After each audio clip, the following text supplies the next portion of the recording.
नमस्कार दोस्तों, कैसे हैं आप। आशा करता हूं कि आप कुशल से होंगे। दोस्तों, एक वीडियो आज बनाने की मेरी काफ़ी इच्छा हुई कि कोई ऐसा फॉल्ट भी आ सकता है क्या, क्योंकि जब जब मेरे पास कोई ऐसे फॉल्ट आते हैं तो मैं आपको बताना बहुत ज़रूरी समझता हूं। इस सेट में फॉल्ट क्या है ज़रा देखते हैं। तो सबसे पहले हम इसका इंडिकेटर देखते हैं कि ये इंडिकेटर 220 वोल्ट एसी देंगे और इसका इंडिकेटर करता क्या है। ये निपुण का सेट है और इसमें मॉडल नंबर TPVST 59SPB 816 ये इसमें मदरबोर्ड लगा हुआ है और कहीं भी कोई कंडेंसर फूला हुआ नहीं है। लेकिन पहले आप इसकी प्रॉब्लम देखिए कि आखिर ये करता क्या है। देखते हैं हम इस इंडिकेटर को कि ये करता क्या है।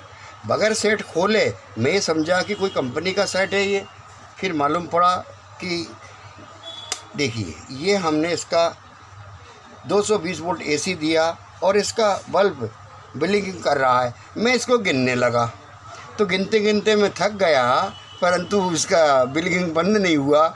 तब मैंने सेट को खोल के देखा और खोल के देखता हूँ तो इसमें सारे बोल्ट जब मैंने चेक किए तो अब फिर आपके सामने आपकी नॉलेज के लिए हम बोल्ट चेक करते हैं इसमें। आइए हम इसको चेक करते हैं। ये बिलिंग भी देखते रहिए क्योंकि बिलिंग बंद नहीं होगी इसकी, आप बिलिंग देखते रहिए। ये मैंने इसको यहाँ रख दिया। अब मीटर को मैंने चालू किया और चालू करने के बाद मीटर की हम लाइट चालू कर लेते हैं और मीटर को हम DC AC, क्योंकि स्टार्टिंग से देखते हैं हम AC देखते हैं सबसे पहले कि इसमें AC वोल्ट तो कम नहीं आ रहा है। देखिए दोस्तों, 190 वोल्ट इसमें AC आ रहा है। ठीक, अब इसके बाद हम इसको DC पर रखते हैं। देखिए सेट चालू भी हो गया। ये प्रॉब्लम इसमें है, इंडिकेटर चलते चलते चलते व्हीलिंग करता है और अब इसके वोल्टेज सारे इसके ओके हो गए। हम इसको दोबारा चालू करते हैं। ये अब सेट ये चालू हो जाएगा। इसमें प्रॉब्लम क्या है, इस प्रॉब्लम को हम जब आपके सामने फेस करेंगे तो आप महसूस करेंगे कि वाकई में इसमें फॉल्ट क्या है। अब तो इसके वोल्टेज सारे ओके, क्योंकि देख रहे हैं आप ये बैकलाइट हमारी जल चुकी है और ये इसका ब्लिंकिंग भी हट गया है। अब थोड़ा इंतज़ार करते हैं और इसको हम कब ट्रेस करेंगे आपके सामने। अभी हम ट्रेस करते हैं। यहाँ देखें तो ये देखना ज़रा, ये 12 वोल्ट हमको परफेक्ट मिलते हैं और हमें यहाँ 34 वोल्ट परफेक्ट मिलते हैं।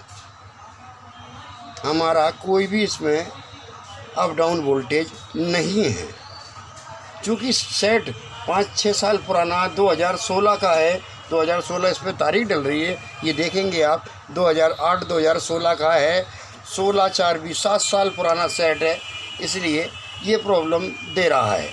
अब हम इसको कब चेक करेंगे, थोड़ा वेट करते हैं ताकि हमें ऐसा लगे कि ये व्हीलिंग फिर कब करेगा।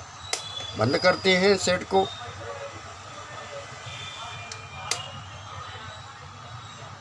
आ गया सेट हमारा परफेक्ट, स्टैंड वाइज में भी चालू होगा और ये बैकलाइट चालू हो गई।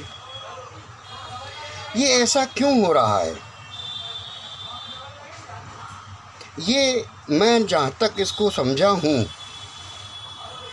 कि कभी कभी ये सेट 1-2 घंटे चलता है, फिर बंद हो जाता है और फिर ये ब्लिंकिंग करने लग जाता है।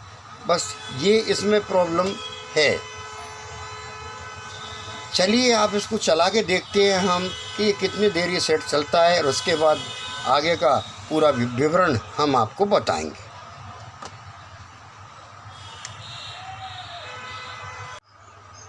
देखिए दोस्तों, ये फिर ब्लिंकिंग करने लगा। अभी आपने देखा था कि यह सेट चालू हो गया था, अब ये फिर ब्लिंकिंग करने लगा। अब हम इसके वोल्टेज चेक करते हैं कि आखिर ये कौन से वोल्ट हमारे इस पे ड्रॉप हैं। तो आइए देखते हैं, हम इसको डीसी रेंज पर करते हैं। ये हमारा मीटर है, इसको हम सही रख देते हैं, लाइट जलाते हैं, हम देखते हैं। ये इसका डायोड है 12 वोल्ट का। ओह, इस पे तो 3 वोल्ट, फिर 6 वोल्ट, 3 वोल्ट, यानी इसके तो जो हमारे 12 वोल्ट बनते हैं उस पर ही ब्लिंकिंग है, उस पर ही हमें वोल्ट यहाँ नज़र नहीं आ रहे हैं। चलो यहाँ चेक करते हैं जो हमारे 30 वोल्ट होते हैं। यहाँ हमारे 36 वोल्ट 37 वोल्ट हमको देखने को मिल रहा है। इसके बाद डायोड पर यहाँ भी हमको देखने को 38 वोल्ट मिल रहे हैं, और यहाँ भी हमें 38 वोल्ट देखने को मिल रहा है। लेकिन हमारा स्टार्टिंग का जो डायोड होता है 12 वोल्ट वाला, वो ही हमें यहाँ 4-5 वोल्टेज बता रहा है। अब क्या करें, क्योंकि कभी ये चालू हो जाता है और कभी ये इस तरह का हरकत करता है। ये प्रॉब्लम आपके साथ बहुत बार आएगी। तो इसके लिए मैंने जो रिसर्च किया है, इसके लिए मैं वीडियो बना रहा हूँ। आप देखिए, आपका व्हीलिंग ये इतना ही चलता रहेगा, क्यों, ये कैपेसिटर भी सही है, ये डायोड भी सही है, और हमारा इधर पूरा सर्किट भी सही है। अगर इधर सर्किट हमारा ख़राब होता तो हमारे ये वोल्ट नहीं बनते। जो हमारे बैकलाइट के वोल्ट बन रहे हैं 38 वोल्ट, वो हमको देखने को नहीं मिलते। अब क्या करें, मॉसफेट पर भी यहाँ 38 वोल्ट आपको देखने को मिल रहे हैं। अब हम इसके लिए, इसकी समस्या ख़त्म करने के लिए, सबसे पहले इसको हमने पूरी तरह से चेक कर लिया। हमारा इसमें जो मॉसफेट होता है, जिस पे हमें ड्रेन पर 300 वोल्ट बड़े हुए वोल्ट की आवश्यकता होती है, वो हमारे स्थायी हैं कि नहीं, ये देखते आइए। ये हमने यानी हमें 263 वोल्ट मिल रहे हैं, ये हमारे वोल्ट स्थायी है।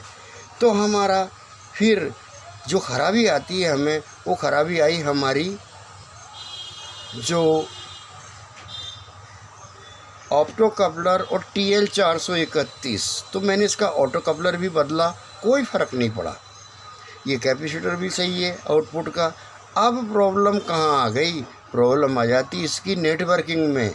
कौन से में, जो हमारा TL 431 और जो रेजिस्टेंस लगी होती है, ये बारीक बारीक इनका जो नेटवर्क बना होता है, जो फीडबैक इसको मिलता है, उस फीडबैक में प्रॉब्लम है, क्योंकि इसका 12 वोल्ट से ही फीडबैक है। इसलिए ये वोल्टेज हमारे स्थायी नहीं रह पा रहे हैं। अब इसके लिए हमें बहुत छोटे पार्ट्स हैं, तो हमें एक मॉड्यूल लगाना पड़ेगी। उस मॉड्यूल का नाम आपने सुना होगा,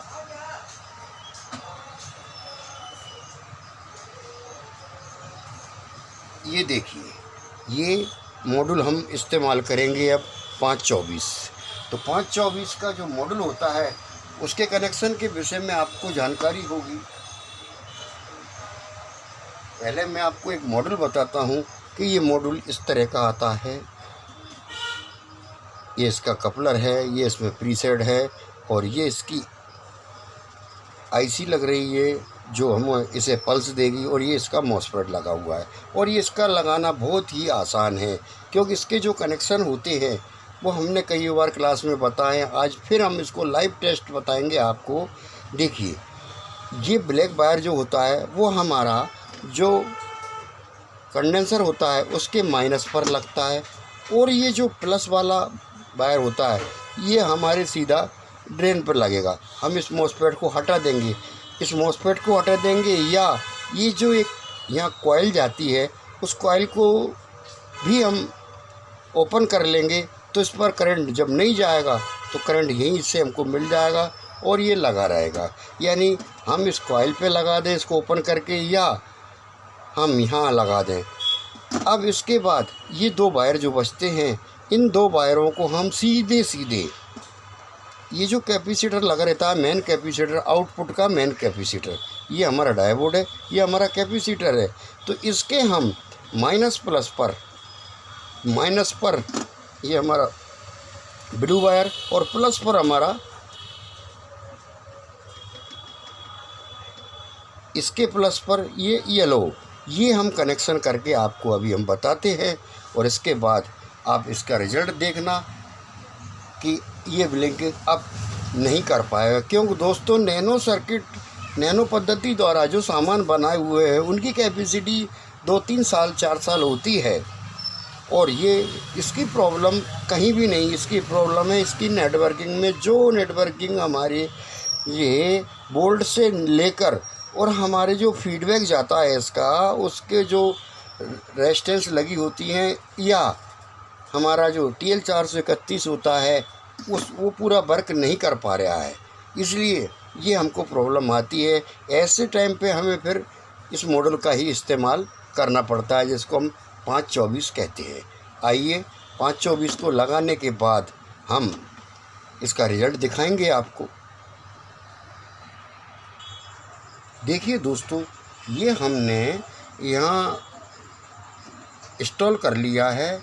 अब हमारा इंस्टॉल होने के बाद हम इस पर जो लाइट देंगे उस लाइट से हमारा ये देखिए ये गया है। और वोल्टेज को अगर हम चेक करते हैं तो हमारे ये 4 वोल्ट के करीब अभी बता रहा है। और सेट भी हमारा ऑन हो गया, चूँकि इधर कुछ नहीं आया इसमें स्टैंड बाई से, क्योंकि 3.3 वोल्ट मिलते हैं ना, ये बिलिंग करने लगा, इसलिए हम इसको अब 12 वोल्ट पर सेट करते हैं।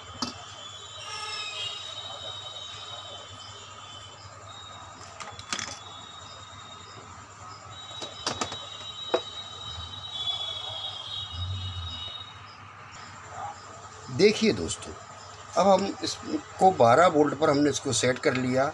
और अब हम इसमें 220 वोल्ट AC देते हैं। तो 220 वोल्ट AC से देखिए इंडिकेटर, और हमारा जो वोल्ट आया वो आया 1240 और हमारा सेट भी ऑन हो गया। ये आप इसका वो देख रहे हैं, मैं लाइट बंद करके आपको दिखाता हूँ। देखिए ये वोल्ट गए, ये हमारा, ये देखिए ये इंडिकेटर भी सही है। और इसका जो आप देख रहे हैं कि जो बैक लाइट जल रही है हमारी, इसको बंद करते हैं, ये हमारा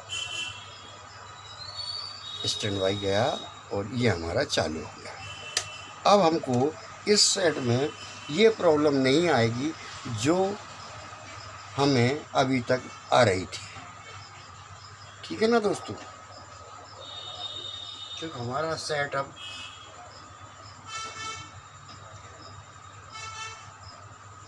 1243 वोल्ट। अब इस वोल्ट को और सेट करते हैं।